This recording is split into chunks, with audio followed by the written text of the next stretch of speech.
Длабоки пукнатини и скршени камени блокови, дупки кои зјаат, разочарувачки очајна слика на пристаништето во Светинаум.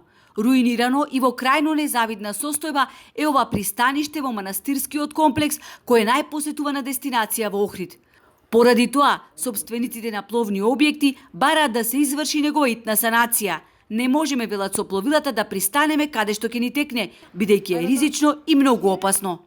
Безбедноста сигурно е загрозена и потребно е реновирање и малце со пософистицирани материјали кои што можат да примат бродови, пошто ипак се работи за патници, кои ги превезуваме од тука до Светинаум.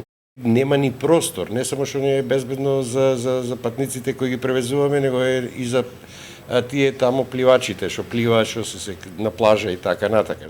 Последен пат пристаништето е санирано пред цели 16 години, односно во 2006 година. Во меѓувреме, во 2014 година се појави свлечиште и падна дел од јужната страна на пристаништето, кога и се интервенираше поради опасноста по луѓето кои се движат на тој простор, бидејќи имаше огромни дупки кои тогаш можеа во секој момент да попуштат.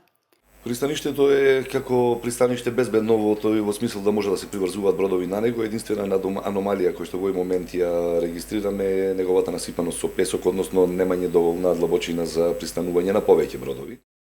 Тие пукнатини што се ги регистрирали така натака, да, тие реално постојат, не е, одвидена некоја, условно речено, суштинска опасност по животот, здравјето на луѓето или веќе за техниката за бродовите. Пристаништата, не само во Светинаум, туку сите на ривиерата треба да се санираат на среден и подолг рок, бидејќи од забот на времето попушта неговата основа, вели Устојановски. Поради кризата, годинава Министерството за транспорт и врски одвоило пари само за продлабочување на пристаништето во Светинаум, бидејќи недостасува простор кој е насушно потребен за сите пловила, чиј број воопшто не е мал.